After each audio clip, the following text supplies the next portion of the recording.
Hey, everybody. Welcome to another broadcast from Two Bear Arms. Today is Trigger Time, where we're going to cover a lot of different subjects related to the industry of firearms and anything else we want to throw in there. Yeah, I've had a little too much coffee this morning.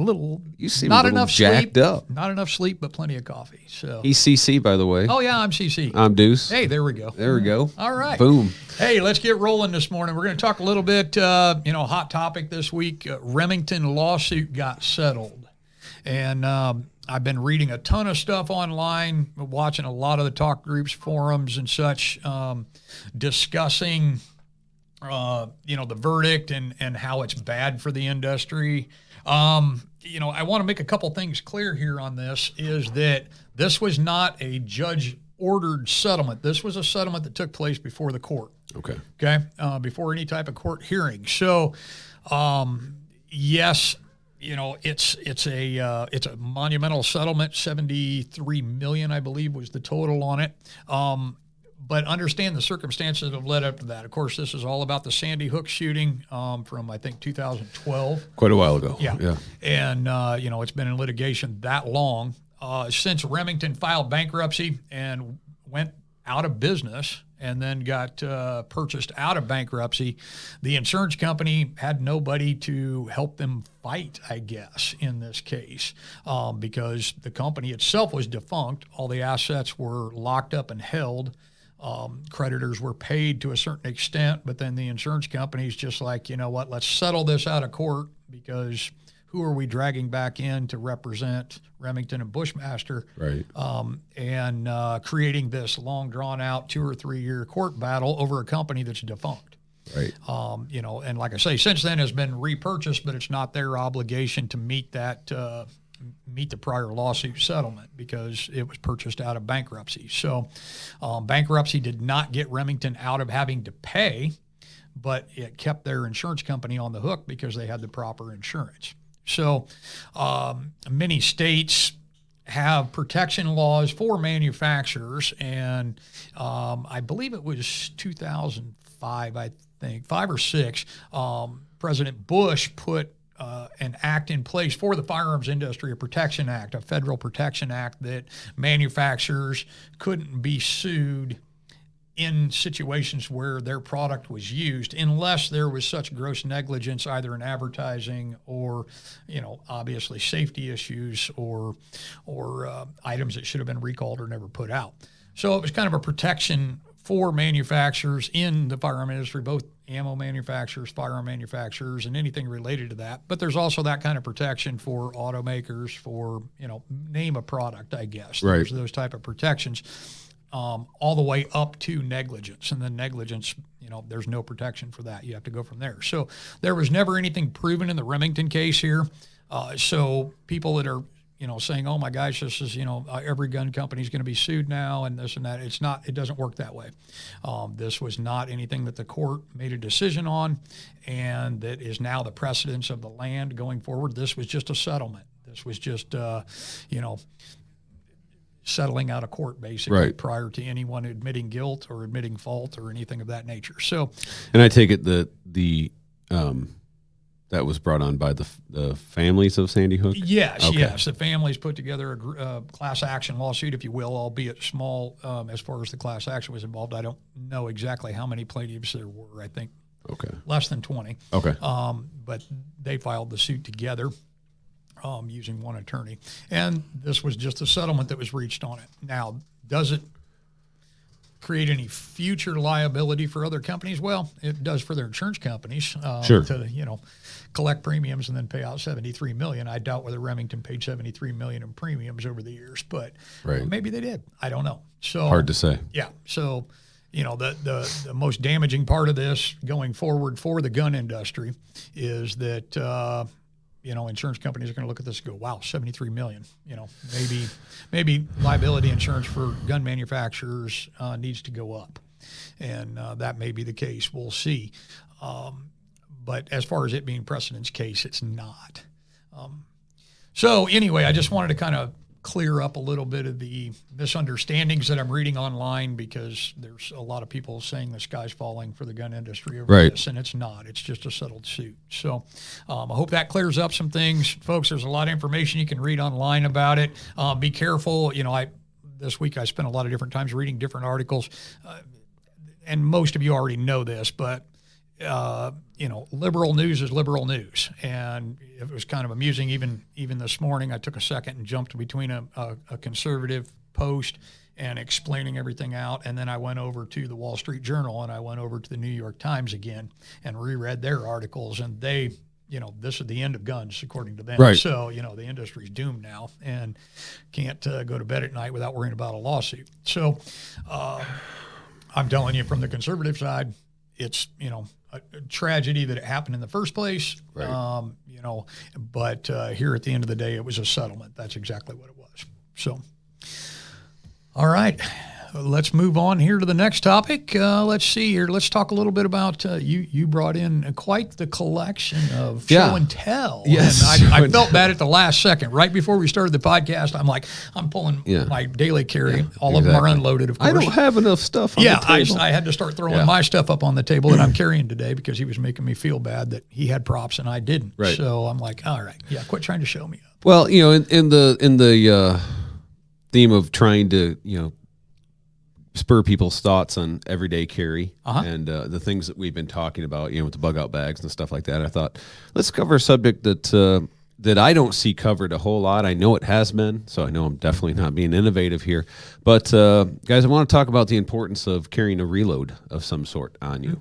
Mm-hmm. And you actually, you changed my mind on this a few years ago.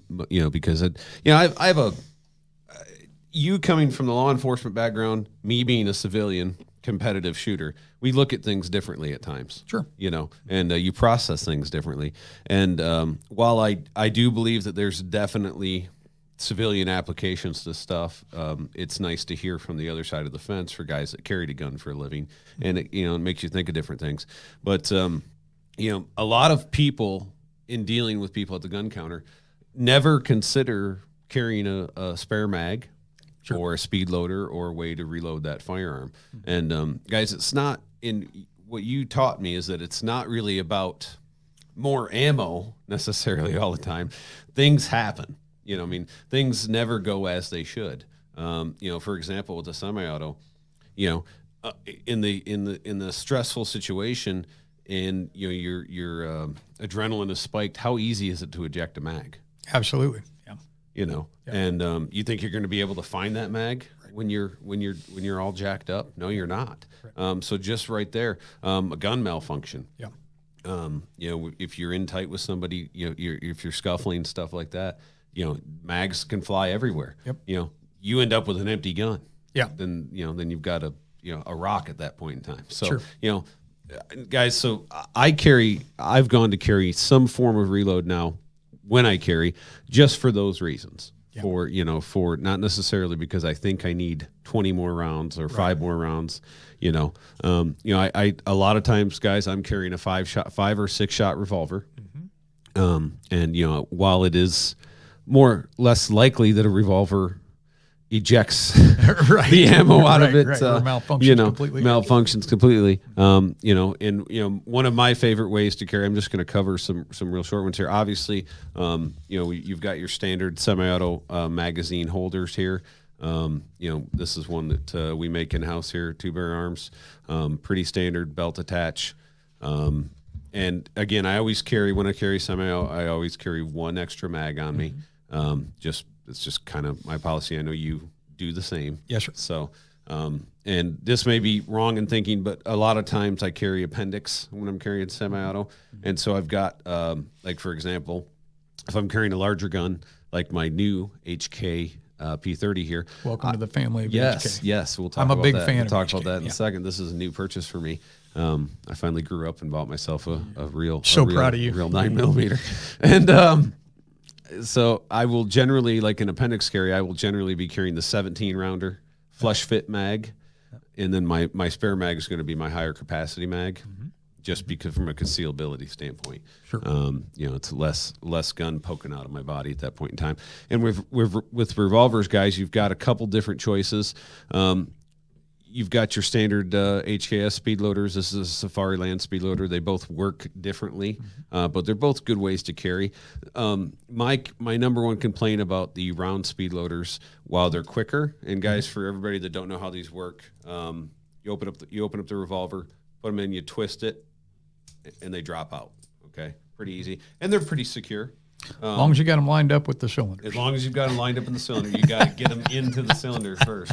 So, and then guys, the Safari Land actually has a button in the center that, and this is their, I believe their comp too. So it's really more intended for competition, but there's a button in the center here that when it hits the star extractor, it automatically releases.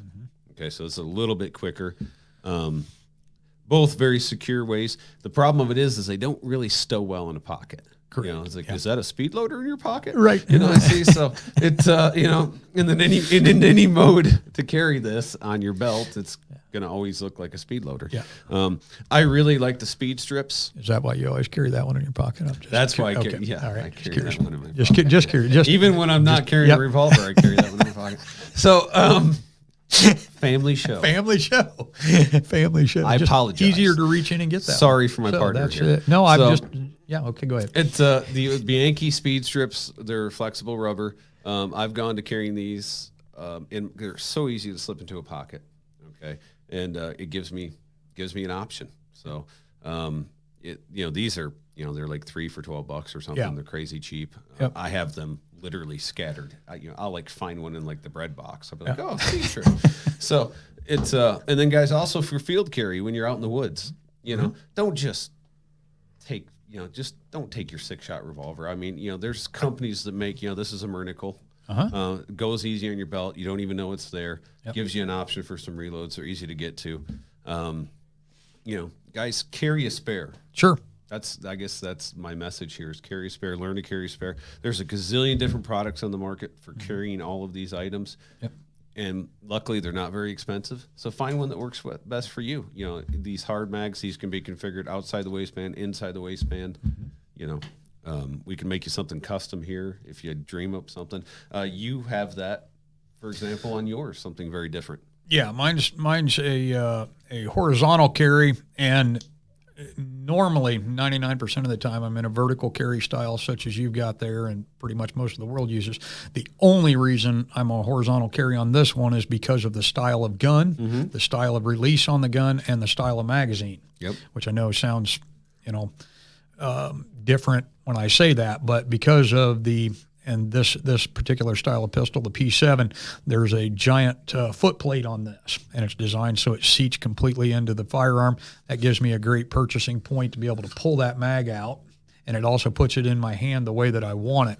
And this being a European style release, which is a release from the bottom. Right. So I'm actually unorthodox in the way that I carry this, based on conventional carry, because this carries on, I'm left-handed, this carries on my right side, and I'm left-handed. So with the firearm in my hand, I'm going to bump that European release with my right thumb, strip the magazine, the current magazine in it. I'm going to strip it out with my second finger.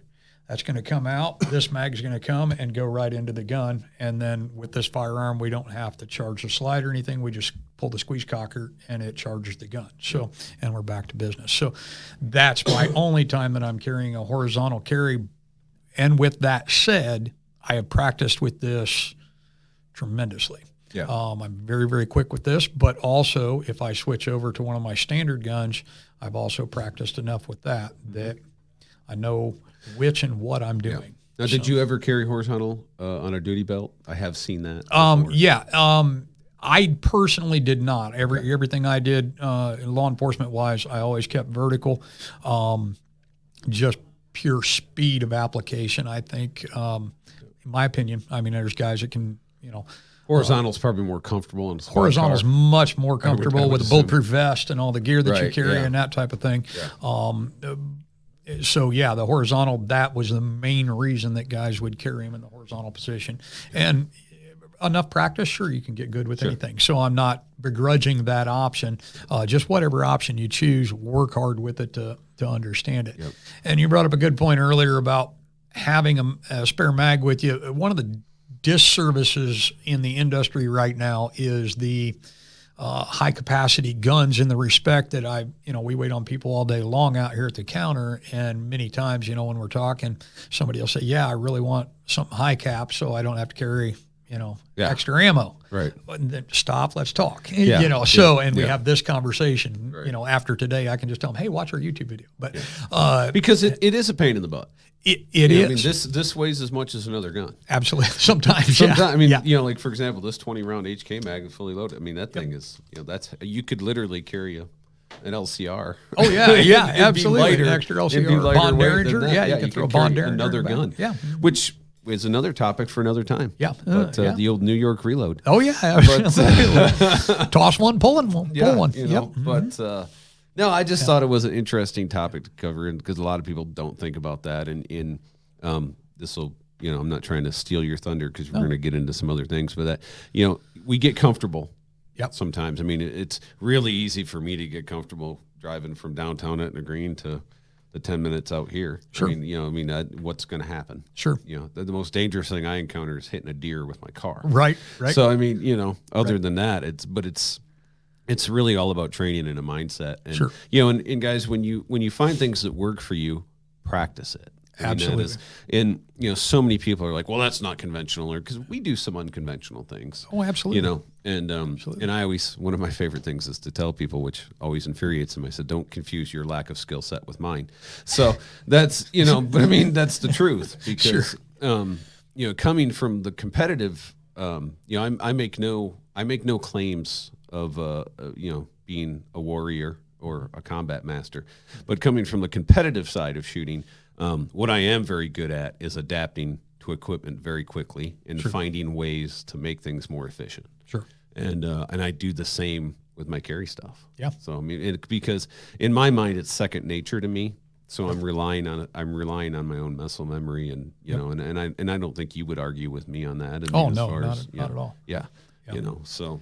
And there's two theories of thought in what you carry or how you carry. One training skill set is you find what is the perfect gun for you, and you carry that gun in the same holster the same way 365 days a year. Yep. Because of being able to build that cognitive response to situations, and the biomechanical side of it, everything's always exactly the same. My mindset's a little bit different than that, even though vast majority of the time I'm carrying this gun because for me, it's the perfect set of choices. It's not the gun that I would necessarily take into World War III. Right. But for everyday carry, for the weight of it, for the features of it, for the reliability of it, it's perfect for my everyday carry. Now, that being said, you see me every week. Sometimes I've got a revolver on. I've got a little Smith that I just got that I really, really enjoy. And I've got some Rugers that I carry at different times. And then every now and then I, get a burr when I get in the safe, and I'm like, I'm going to carry this, Right. So 1911 last week, a couple days. So, and that's fun. Guys, there's no reason it can't be fun. Absolutely. I mean, honestly, I know it's serious stuff we're talking about. Yeah. But it's no reason you can't have a good time with it either, because, that's what 90% of, kind of what we do is. And as long as you're practicing with it, as long as you're practicing with any of the firearms that you're going to carry, I strongly suggest there again, and we talked about it a while back on one of the shows, practice your draw, before you leave the house, practice your draw. I put that gun in the holster this morning. I was actually running late getting out here. I still drew it 2 or 3 times. Yeah. Just real quick. And okay, everything's good. Holster's working right. Gun's coming out fine. Good. We're good to go. And went out. No reason to do that. I walked to work. Right. I'm 65 yards away. Right. So it's not like I'm, having to go through bad neighborhoods to get here. So, well, that's arguable sometimes. That's a rough crowd between the house and the shop. Yeah. So, but, again, it's kind of where you put your mindset, what you get used to. Yep. And so. Yeah. No, yeah. And I take, I've been really fortunate. We both have. We've been really fortunate to have experienced a lot of different guns over the years. Yes. And I take a lot of pride that, there's literally nothing, in an emergency situation, if I opened a drawer and there was a Mauser broom handle in there, I could defend myself with it if I had to. I wouldn't be like, oh, what's going on? It's literally at least beat them to death with it. Yeah. I mean, we can get anything into battery.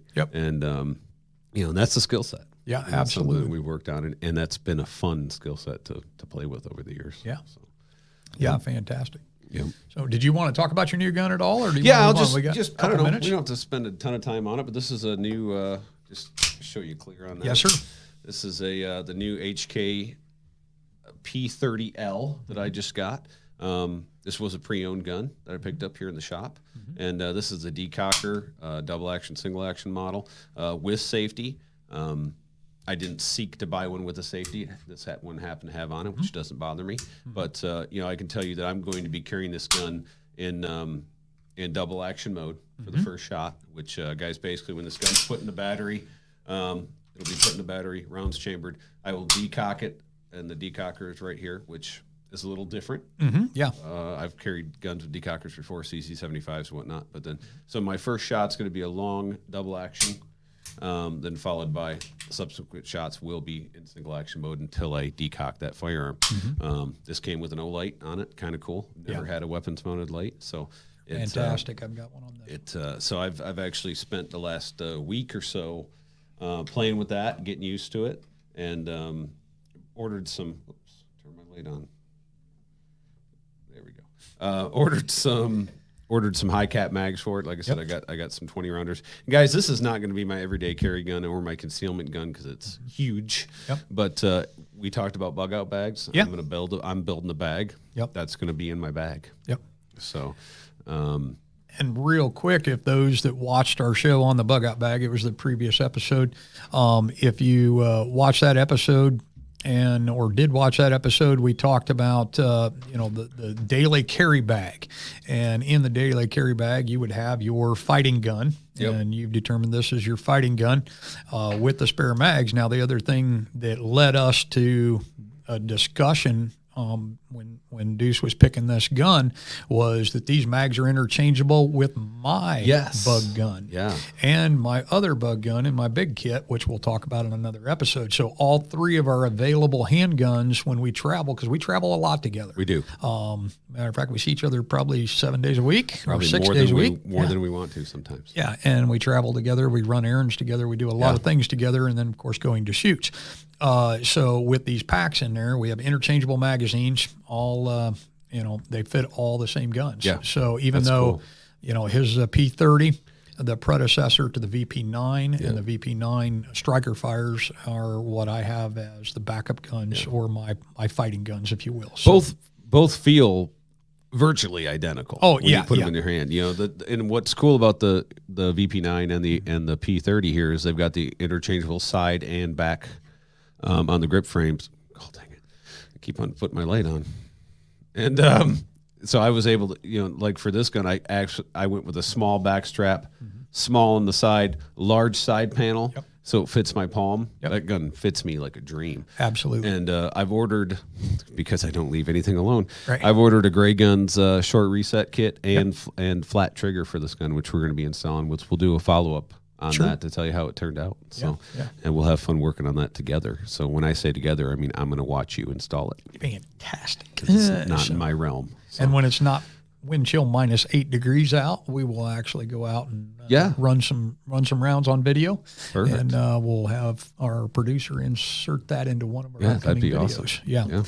Yeah, because I think she's going to run like a beast. No, that'd be fantastic. I'm excited about it, and it's going to be my new primary full-size 9mm. And now what we need to do is get 9mm carbines that take the VP and P30 mags. Actually, been contemplating some sort of adapters for the Banshee or something. That would be really awesome. The CMMG Banshee. Cool. So CMMG, if you're listening, we need a Banshee that. Do they make a sub 2000 in a HK mag?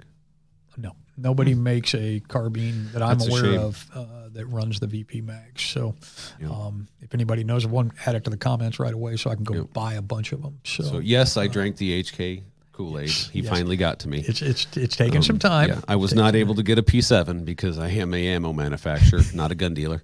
So I was not able to get the P7, but maybe someday when I'm not making minimum wage. Hey, I'm older than you, man. I didn't start my. That is for sure. Yeah, I didn't start. Oh wow, saying it that way. Okay, I understand. Here, I was trying to give you a little comfort that you'll get there, and then you. Okay, anyway, I understand. This is where we get volatile. This is what everybody's been waiting on. This is where the show goes downhill really quick. No, I have an addiction to the P7s and the whole line of the P7s, and then just HK in general. Just like my friend Ace Derringer, if you're listening, he's a big HK guy. So shout out to him. Yeah, and I posted a picture on Facebook, on my personal Facebook, and I was shocked at the responses I got. Guys that own that, several guys are like, "Oh, I absolutely love mine." So right, right. And they do make, and I can. Okay, you've shown that your O-Light works, all right? You've already shown that it works. I can see probably in my future perhaps maybe the SK. Oh, yeah, absolutely. Of the P30, which is the compact. Yep.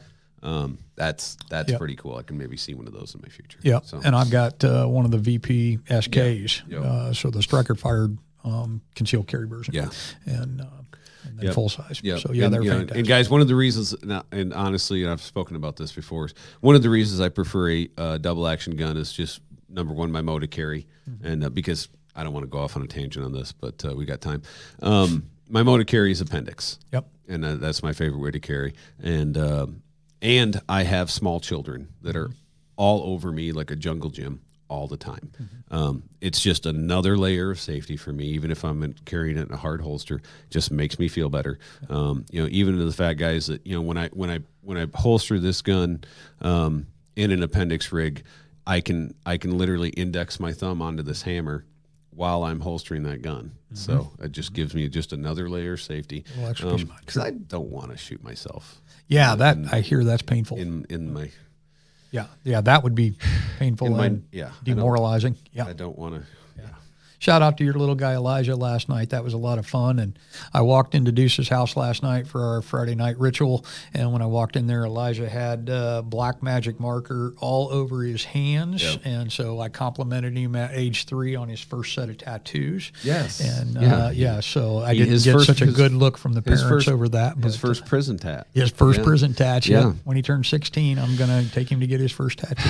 So, like I said, I'm already looking to see if they offer a welding school for 4-year-olds, because no offense to welder, it's a great, but he's definitely going to be my my roughneck. Yeah, he won't last long at Harvard. Not that he won't be smart enough. It's just, my oldest is definitely going to either be a politician, a lawyer, or a scientist. But he's going to be my roughneck. He's your blue collar boy. He's my blue collar boy. So and Uncle Cece's going to help him along with that too. So and then my daughter's going to make me want to kill everybody. That's going to be interesting too. This is so much fun for me to be able to watch this, and to be able to go home at night and go, God, poor Cece's in trouble. I'm in a lot of fun. Yeah, it's a lot of fun. It's like watching a really good movie. So. Okay, so moving on, let's throw a little bit of love out here to our sponsors. Let's talk about our law firm sponsor. Yeah, Jeffrey A. Smith Law Offices out of Oskaloosa, Iowa. I got to let you say it because I can never remember. Oskaloosa. Oskaloosa. Yeah, guys, he's a new sponsor for us, and I've been told business has spiked. You actually have that in writing, don't you? I do have that in writing. Business has spiked. That's fantastic. The only trouble is whenever I read anything that he sent me in text, I hear it in his smart-ass voice. It's sarcastic. Sarcastic. Yeah. And I'm just like, okay. Yeah. Real nice. It's so bad to the point that we actually can't have effective communication. Like he asked me a legitimate question, and he was just like, can you just not be mean and just answer? Answer. I'm like, that's not really what we do. No, that's not an option. Text somebody else if you want that. If you want sincerity and honesty, if you want sincerity and honesty, you're not going to find it. Wrong number. Yeah, wrong number. You call JB. Yeah, call JB. There you go. Yep.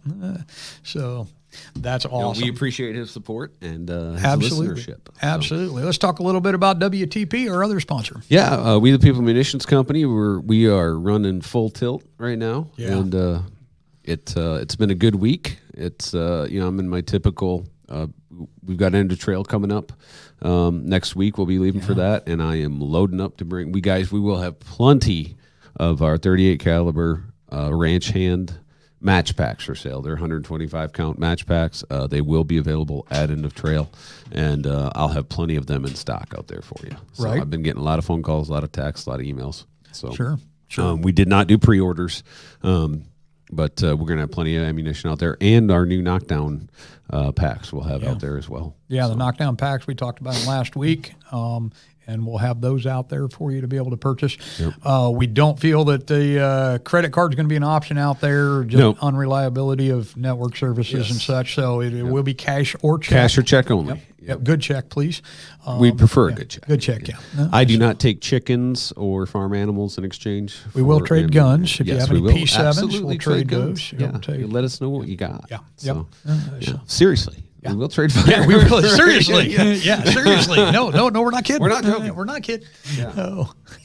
All right, great. Well, we'll talk a little bit about EOT at the very end of the show, just a brief wrap up on it, since we'll be leaving next week for it. So something I wanted to touch base on tactics-wise, and we're getting closer to spring, so it's going to be training time. It's going to be lots of classes available through us, and this is not an infomercial just for us. This is, when the weather turns right and when you have the opportunity, folks, get out and get some training. You can't have enough training. I've been around firearms my entire life, and I'm an instructor, have been an instructor, both for civilian and law enforcement, and had the training company for many, many years. I still go to classes if I get time and can go. I still watch educational videos from instructors that I feel are incredibly reputable and that have solid information. And I say it with that disclaimer, folks, check out instructors that you're going to, because I have been to some bad classes before, and I don't want to go off on a tangent on that, but I also don't want people to spend their money, go get a bunch of disinformation, and then, think that is the proper technique or the proper way.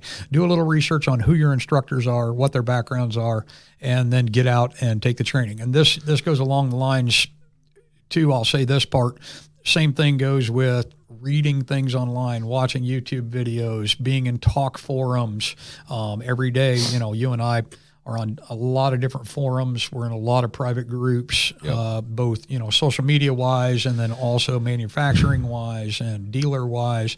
I was reading some private dealer pages this morning over stuff, and there was things that made sense and things that didn't. So just make sure you're using, don't take every single word typed or written or spoken as the gospel. Do a little research on it. Put a little legwork in it to make sure that it is solid information and solid background information. Yeah. That being said, just a real quick little snippet here of one of the things that we talk about at length in our concealed carry class, our everyday carry course that we put on, and we have multiple levels of that where it increases skill set and increases stress levels and such as you go along. So this is beyond basic handgun. We offer basic handgun courses too that are just basically teaching you the familiar parts, the familiar function, the safety of the firearms, and then how to properly shoot. That's the basic handgun courses, and we offer those, here coming up starting in the spring. We'll offer them all the way through the year, including ladies-only classes and such. But what I'm referring to is the more tactical side of the classes where we get into what gun are you carrying every day, how are you carrying it, how do you react to situations, magazine changes, firing on multiple targets, using cover, understanding cover versus concealment. There's a lot of aspects of it that we start covering in those classes. And like I say, we're not inventing something proprietary here. This is, a lot of instructors have this available, and a lot of them are great at it. But research that, find good classes to go to. In our case, one thing that I cover in length is what I refer to as flash recognition. And this happens before you ever need to try to unholster a firearm. So cognitive understanding of your environment. People all day long, all of us, and I want everybody that's watching or listening to think about this for a minute. Think about it in the most recent aspect as you can. Your last contact with the public, whether it was pumping gas this morning at the gas station, whether it was eating in the restaurant, whether it was just walking into a business for us walking in here this morning, what did you see? What did you comprehend? What did you understand? Or were you just thinking about the things that you normally think about? Were you thinking about your social media post this morning? Were you thinking about what the wife told you on the way out the door, or the husband told you on the way out the door, or what the kids had to say to you? Did you pay attention to what was going on around you? Did you pay attention to who might be carrying a firearm and who may not be carrying a firearm? One of the things that I love doing, and especially around Christmas time, well, now everybody's going to online shopping, but pre-pandemic, I used to actually love going to very busy stores, because I would walk around in those stores, obviously shopping, but I would also do flash recognition. I would look and see what detail changed. So who had a bulge? Right. Are they left-handed or right-handed? Are they carrying a gun? You know, if she was carrying a gun, is it in her purse? Is she walking away from her purse, you know, while it's in the shopping cart? Right. You know, is that a concealed carry purse? Can I see the zipper on the side of it? Is someone looking suspicious? Is something looking out of place? What am I noticing as details? And like I say, before I ever perceive any type of threat, and there may be no threat, but it's learning to understand exactly what you're seeing and letting your mind absorb that and recognize it when it's something out of the ordinary that you should pay attention to. The skill set that I try to instill in people during these training classes is last time you sat down and had dinner at a restaurant, what did the waitress look like or the waiter look like? What were they wearing? Right. What were the people seated close to you? What were they wearing? And by starting to recognize and look at these things, or when you walk into your boss's office, or you walk into a different part of the building that you don't normally walk into for work, and when you walk in there, what's hanging on the walls? What do you see? What's on the table? Starting to pick up on those details. Once you start recognizing and absorbing details, then things start making sense when they're out of place. And as the world becomes busier and busier and more social media driven and more things that we have to process and think about every day, we start losing that ability to flash recognize what's going on. Right. And we do some exercises in class where we flash some things on the screen. There again, the classes, it explains it much, much deeper in subject than what we can here because of time restraints. But understanding what's going on in your environment and what your reaction would be is your next step. That's your phase, your next phase of it. Understanding that, okay, I've recognized that's a concealed carry vest Right. that he's wearing, or he's wearing an NRA hat. Okay, more than likely a good guy, but still go through the rhythmic exercise of understanding and go through the rhythmic exercise of understanding that if something went wrong in there, can you count on that person? Right. Is that somebody that may be fighting with you, not against you? Which could go a variety of ways. Absolutely. A story I like to tell in the classes is that, you know, years ago, I was at the mall around Christmas time. I was looking for a very specific gift. And as I'm walking through the mall, very busy that day, and I'm walking through the mall and I look 60 yards ahead and I see this guy coming and I notice he's carrying a vest. And I notice he's got a bulge on the one side and he's looking at me, and we both are looking at each other's waistlines. He spotted, and we're walking towards each other, and he was, you know, probably in his early 50s, and we're walking towards each other, and we both grin at each other as we get within 10, 15 feet, and we both kind of look down at where each other's guns are located, and we just smile and walk past each other. Yeah. We both recognized, and there was no doubt in my mind, we both recognized the flash recognition of us each carrying a gun. And it was a comforting passing. Right. Yeah. And we went on, and I'll never forget that because I thought it was so significant that he was recognizing the same thing I was. Well, and he recognized a good guy at that point in time. And Absolutely. So did you. Absolutely. So, I mean, that's, Absolutely. Yeah, because, you know, there's, and, you know, you don't ever know what you're dealing with there either. You know, I mean, is that person going to de-escalate a situation? Or are they going to escalate a situation? Are they going to, you know, you don't know until you know. Yeah. But, you know, I mean, criminals are opportunists. Yes. And, you know, that's the one thing. I'm not trying to dig into your thing here, but, you know, when, you know, like, for example, in my small town, you know, occasionally, you know, the worst thing I'm going to, not the worst, but the you know, the odd thing that I'm going to see is, you know, at the gas station, there'll be, for lack of a better term, you'll see a tweaker or somebody that's a little odd, meth head, you know, and it's not super rampant out here, but you do see them. And yeah, we have our town crazies. Sure. And you recognize that pretty quickly after living it, and you just kind of, yeah, they've been here for 30 years, and sometimes they scream at stuff, and Right. okay, they're harmless. Right. At that point in time, it's the like for example, our gas station's right off the main 30, the main drag there, and we do get some people that aren't from around here, Right. and and I encounter that a couple times a week. Know, it's just kind of like what's going on there, and or somebody in the parking lot asking for money or for gas or for something like that, and and it's just not everybody in those situations is a threat, Right. but situationally aware. Yeah. And puts you in a different mindset, and you hate to be that. And and the problem where we've gotten with society now, that if you're at a gas pump and you're standing across from a person, you could be there for 5 minutes and not say a word. Mm-hmm. Now, 25 years ago, how common would have been like, "Hey, how's your day? Right. How are you doing today?" Yeah, boy, can you believe the weather? Sure. See, and I don't even like to do that anymore. Right. Like for example, if it's a female, I don't care, old, young. You don't want to be like, "Hey, how's your day?" It's like, don't look at me, rapist. Mace. Yeah, it's just, you can't even be, and this is where we can't even be, and this is going to go off on a tangent. I'm sorry, but no, we're good. We got it's decent subject matter. But like for example, me raising a daughter who's 7 now, who's getting, who's sometimes acts way older than what she is. She's 7 going on 21. Yeah, and teaching her the difference between, I want her to know that not every man that says hello to her is a predator. Sure. I mean, that's straight up. Right. Not every guy that says, how are you today, is looking to steal you and put you in a van. Right. How do you, that's the challenge today, is how to recognize what's off, what's, absolutely. There's a difference between very innocent conversation interaction and, and I've covered that with them. Like for example, they stand for 10 minutes at the bus stop every day. And they're with a bunch of other kids, and it's by the fire station and stuff like that. It's still something I worry about. Right. It's a challenge. Yeah. To raise those around you and to give advice to those around you who because I would love personally to see society be a little friendlier sure than what we used to be. Right. Right. But maybe that's just not. Maybe that's a lost cause too. Yeah, it is becoming a more dangerous world. We all know that, and they've been saying that long before we were born.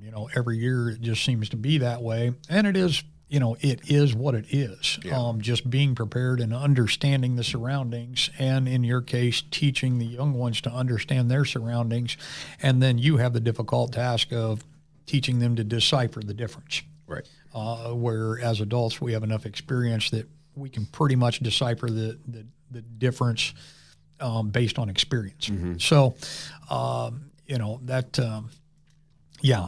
don't envy you in that side of things. Yeah. Just know you can always count on me if we need to go rough something up. And also always count on me for bail money. Yeah. So and one of the biggest things I do to combat that kind of stuff is I just talk to my kids. Yep. I make them talk to me one way or the other. Yep.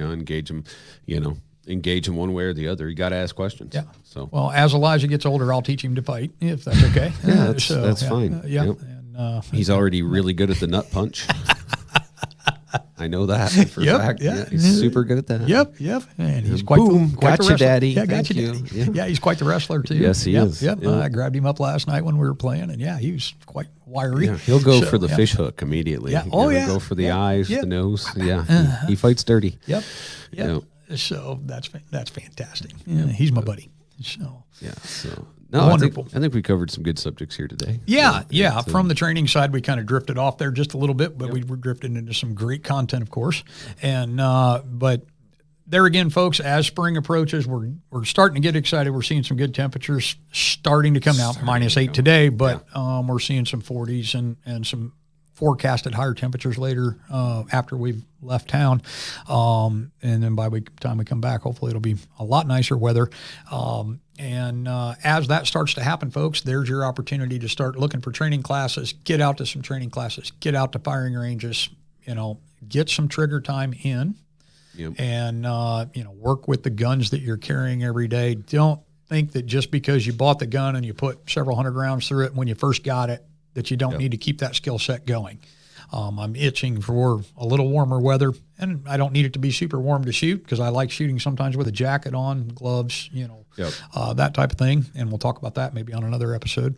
And, get yourself some time behind that gun and practice drawing. You can do that in the warmth of your house with an empty firearm, and practice mag changes with dummy rounds. And so there's a lot of things that can work on skill set through bad weather. And I'll do a shameless plug here, guys.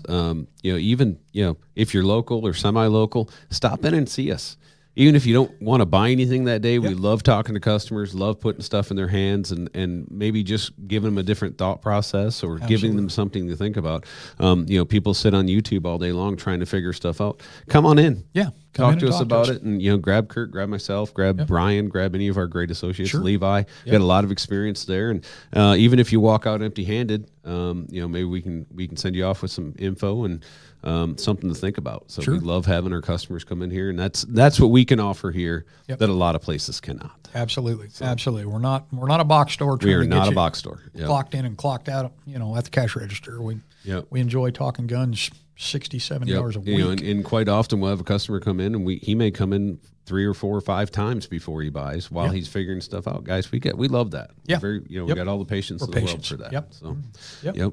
Fantastic. So, all right, here moving into the last segment of it. We're running a little long on time now that we got talking there, but Holland Roast, or I always say Holland Roast. That's what it used to be. Yes. Yeah, W.R. Hall Insurance Company. God, sorry, yeah. Mike. I always keep doing that, and he laughs when I tell him sorry every time. So, hey, we get to go to lunch this week with Mike. We do. Yeah, nice. yeah. I think Wednesday. So, Mike. Mike. Yeah. Time to do it. Time to do it. Hump day. Yep, I'm not going to eat Monday or Tuesday. You're going to build up to it. I'm going to build up like 6 appetizers. Yep. I'll believe it when I'm actually there eating, because I'm under constant threat of not being invited to lunch. Well, how nice you are to me the next couple of days. Okay. Yeah. And we have a lot of packing to do in the meantime here. Yeah, we do.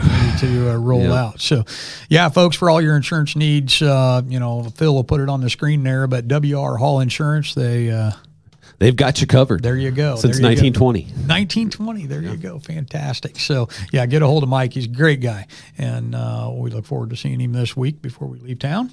And I just paid another bill the other day, Mike. I just dropped it in the mailbox last night. So it just seems like they just keep coming. They keep coming. But you know what? I always pay you with a smile. Yeah. So sort of. Yeah. So, yep. No, he's a great guy, great company. There to help you out. So real quick, we are leaving for EOT this week. Looking forward to it. Weather looks awesome. Oh yeah, weather mid 70s, low 50s at night, and looking forward to the sunshine. Yes. Yep. Looking forward to 30 some hours in the truck with you. I'm super excited about that. That's going to be awesome. Yes. So much togetherness. Yes. We're going to have a great time. Test our friendship a little bit. We'll be fine. Yeah, we'll be as agreeable as I am. Yeah, we go. Number one, I know you're always right, so it doesn't. I'm going right into that. I thought I was wrong once, and then I realized that can't happen. You've even been proven wrong a couple times, and then I was proven that the proof was incorrect. There you go. See, that's where that works. Absolutely. So, good. See, this is why we work so well together, and this is why we're such good friends. Yep. Because if you drive by and I've got a sign that says "Help" in the truck, because I don't want him to hear me. He'll be holding it against the passenger window. They make movies about that. Help me. Call somebody. No, we're going to have a good time. Can't wait to get out there. I'm going to have the trailer loaded down with a lot of ammunition to take out there for sale. So, we got a lot to do. We got a lot to do. Yeah. We're helping Sash set up there. I got to clean all your guns still. You still do? Yes, please. Yes, please. We're just going to get a lot of stuff loaded up this week and get ready to roll. Maybe we'll do some lives out there. Yeah. We might maybe play around with that. We'll see if we can find some. See if we can find some people that we can interview. Maybe that'd be great. Corner a few people.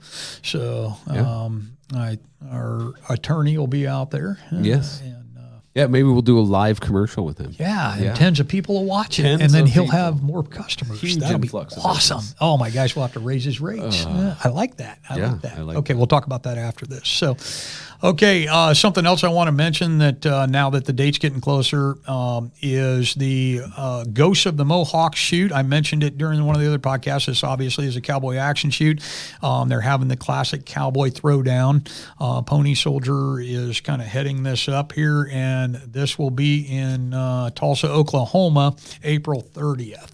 So for more information, our producer's putting up the website right now on the video. Go to that and gather up the information.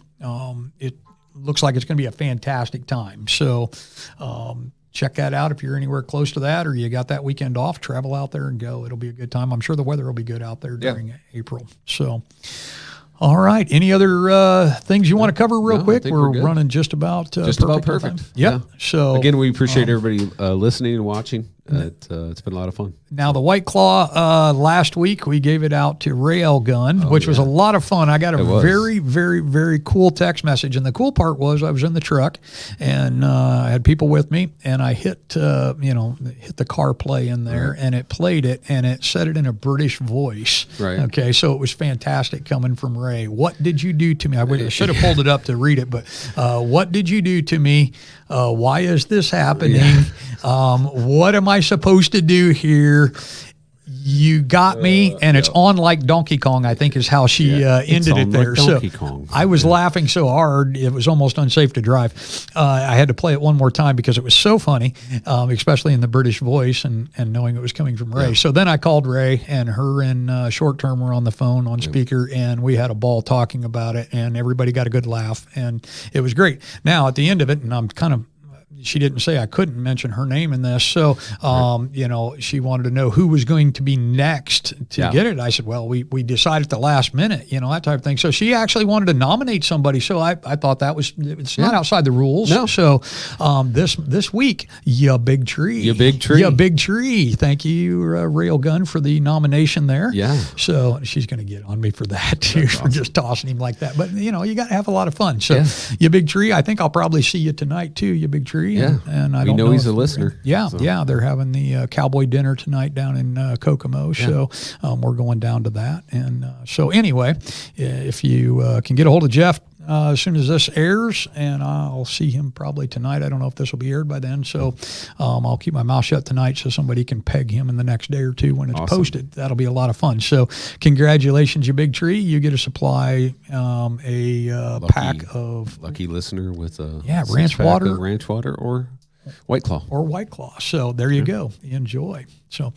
All right, folks, we thank everybody for watching again, listening again. There again, make sure you're following us, that you share us out if you would, please. We need more and more listeners. We're gaining every week. We really appreciate that. We're very excited about that. We were talking about it this morning, and we're super happy with where this is headed and how it's going.